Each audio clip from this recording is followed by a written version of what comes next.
चांदना परम ज्योति प्रकाश, परम ज्योति प्रकाश। बोलो राम। आचार्य श्री कर दरिया सुमे राम को शेष तिमिर का नाश। राम राम स्मरण करने से तिमिर नाम अंधेरे का नाश हो जाता है। और घट के भीतर में चांदना हो, घट भीतर हो चांदना परम ज्योति प्रकाश, घट में प्रकाश हो जाता है। इस बार से संत कहते हैं घट में है वो परमात्मा। अरे हेली मारी बायर खोजे काई, थारे सब सुख है घट माई। हेली मारी बायर खोजे काई, थारे घट माई। बाहर खोजने की जरूरत नहीं है, अंदर ही है, घट के भीतर प्रकाश हुआ है। इस वास्ते भगवान कहता है, भगवान फरमारे तो मुझे क्या ढूंढता है, मुझको क्या तू ढूंढे बंदा, मैं तो तेरे पास में। मुझको क्या तू ढूंढे बंदा, मैं तो तेरे पास में। ने बसूं काशी ने बसूं कैलाश में, ने बसूं मैं काशी ने बसूं कैलाश में। मुझको क्या तू ढूंढे बंदे, मैं तो तेरे पास में। मुझको क्या तू ढूंढे बंदे, मैं तो तेरे पास में। बोलो राम। भगवान कहते मैं तो तेरे पास हूं, तू मुझे बाहर कहां ढूंढ रहा है, तेरे अंदर है, तेरे अंदर मेरा निवास है। बुद्ध भगवान को ज्ञान हुआ, ध्यानपूर्वक सुने, बुद्ध भगवान को ज्ञान हुआ तो किसी ने पूछा बुद्ध भगवान से कि आपने क्या पाया। बुद्ध भगवान ने कहा मैंने कुछ नहीं पाया, खोया ही खोया। लोगों को आश्चर्य हुआ कि प्रभु ये आप क्या कहने जा रहे हैं, आपने कुछ नहीं पाया। इतने लंबे समय तक सन्यासी अवस्था में आप रहे हैं और आप कहते हमने कुछ नहीं पाया, खोया ही खोया। बुद्ध भगवान कहते मैंने काम खोया, क्रोध खोया, लोभ खोया, दुगुण दुराचार खोए, पाया मैंने कुछ नहीं। वो तो परमात्मा पहले से ही पाए हुए थे। इन चीजों का आवरण था, वो आवरण हट गए, इस वास्ते मैंने खोया ही खोया, पाया नहीं। वो तो पहले ही पाए हुए थे, पाए हुए को क्या पाना। ऐसे परमात्मा अंदर है, उनकी खोज करनी है और ये खोज होती नाम जप के द्वारा। अब समय हो गया का बहुत ही सुंदर और पावन प्रसंग चल रहा है और ये प्रसंग क्या है, ये प्रसंग एक आध्यात्मिक प्रसंग है, ये एक जीवन है।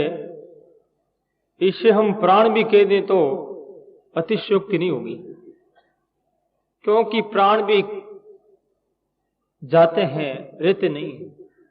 प्राणों का भी एक दिन वियोग होता है, वो भी हमारे नहीं है और कभी भी आज तक वो हो सके नहीं। प्राणों से इंद्रियां और ये शरीर का जो दिखने वाला ढांचा है, प्राणों के आधार पर ये खड़ा है। लेकिन प्राण पंखे रूपी एक दिन उड़ जाते हैं और इस पिंजरे को खाली करके छोड़ देते हैं, सदा के लिए चले जाते हैं। लेकिन जीवन जो हमारा आध्यात्मिक जीवन है वो कभी छोड़ता नहीं,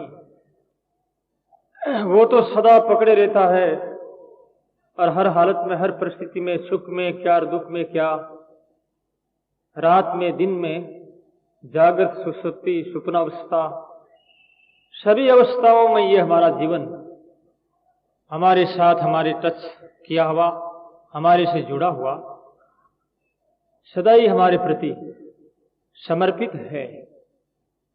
ऐसे जीवन को धारण करना ही वास्तव में मानव का ये परम कर्तव्य है और परम ये लक्ष्य है।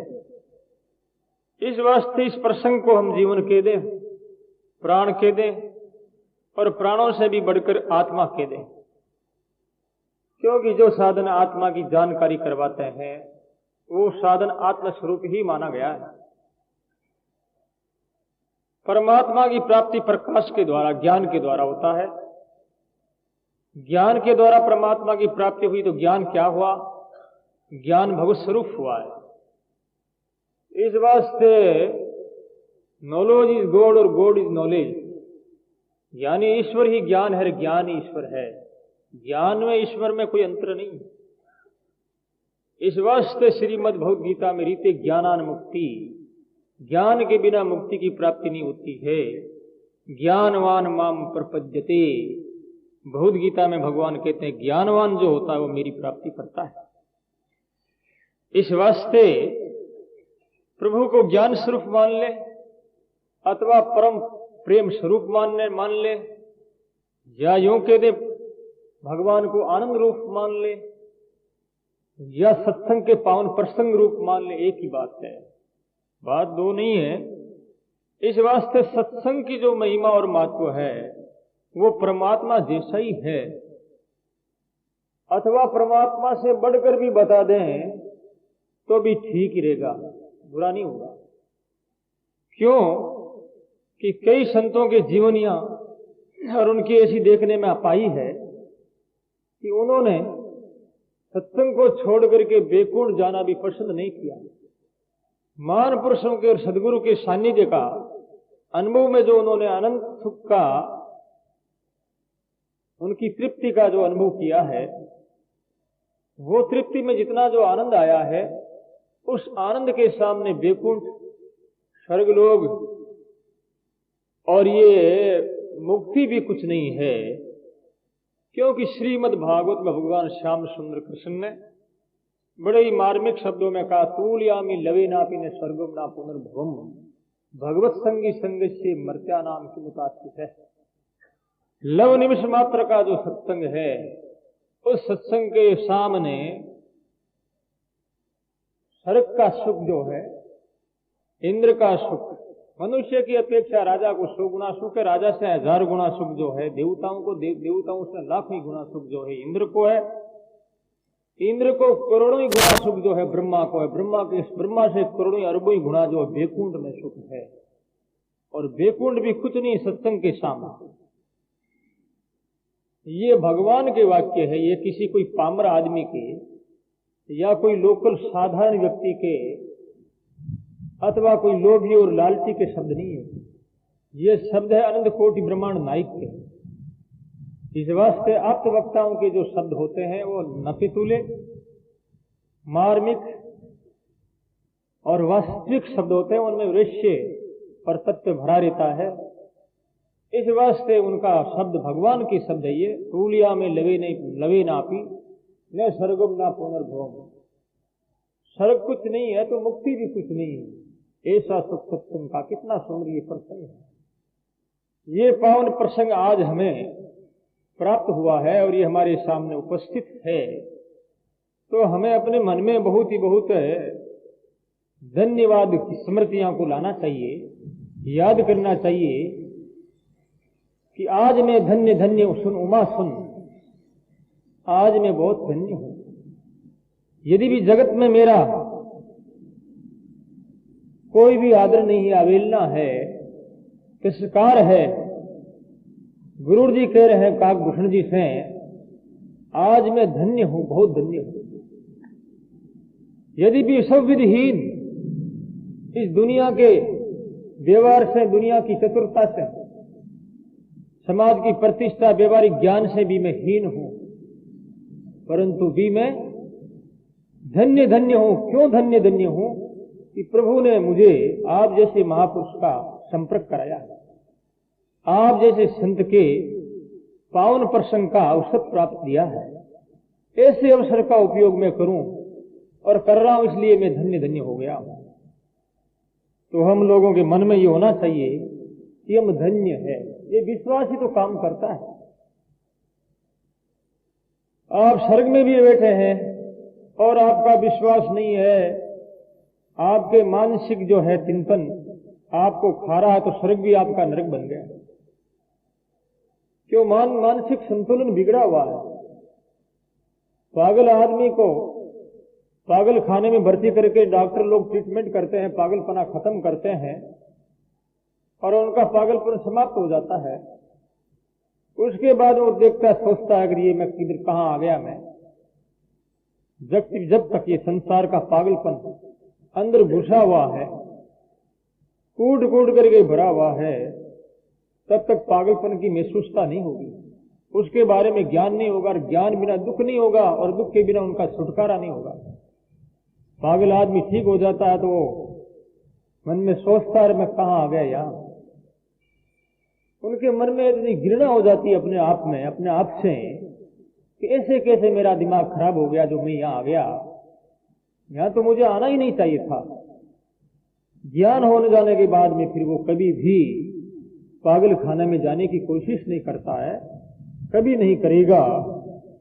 तो सजनों, संसार ये ऐसा है, इस संसार के इस प्रकार की आवरण की जो दीवारें हैं अज्ञान की, इन दीवारों को तोड़ करके कोई प्रभु का प्यारा और लाडला सपूत इस सत्संग के पावन प्रसंग से जुड़ जाता है तो वो धन्य धन्य हो जाता है। इस बात से महाराज श्री यहां पर बता रहे हैं नाम स्मरण के बारे में। ये नाम स्मरण कैसा है, महाराज श्री कहते हैं कि तुम ऐसे पावन मानव का, श्रोत्रिय और ब्रह्मनिष्ठ का, महान पुरुषों का संग नहीं किया और संग किए बिना अंतकरण में नाम की स्थापना नहीं हुई। नाम ने जो अपना मन मंदिर यानी भक्त के हृदय के मंदिर को नहीं बनाया है, उस मंदिर में राम राम रूपी विराजमान नहीं हुए हैं, उन्होंने आसन नहीं लगाया है, ऐसा व्यक्ति कैसा है संसार में, उसका जीवन कैसा होगा। ऐसे जीवन जीने वाले व्यक्ति कौन से समाज में गिनती में आएंगे, किस लोगों की श्रेणी में आएंगे। क्या वो लोग जिंदे हैं या वो लोग मरे हुए हैं, अथवा वो लोग पागल हैं जो पागलों की श्रेणी में आएंगे। आचार्य श्री इस विषय को लेकर के जो व्याख्या की है, जिन शख्स ने महान पुरुषों का संग नहीं किया है, संतों के सानिध्य में नहीं आए हैं, सत्संग रूपी पावन प्रसंग का संपर्क नहीं हुआ है, ऐसे लोग उसी श्रेणी में आएंगे जिस श्रेणी में कोई भी शब्द से क्या, मन से क्या, स्फुरना से भी जाना नहीं चाहता है, कोई भी जाना नहीं चाहेगा, लेकिन फिर भी वो काल भगवान उसी पंक्ति में बैठाने की कोशिश करता है, उसी श्रेणी में लाने की कोशिश करता है, क्योंकि हम लोग उस श्रेणी के ही लायक हैं। फोर्थ क्लास का आदमी है और उसे मैनेजर बना दिया जाता है, तो सदनों वो फैक्ट्री और वो कारोबार और मिलें, सारी व्यवस्था खराब हो जाएगी, बिगड़ जाएगी, उस व्यवस्था में टुकड़े हो जाएंगे और सारा कार्य चौपट हो जाएगा।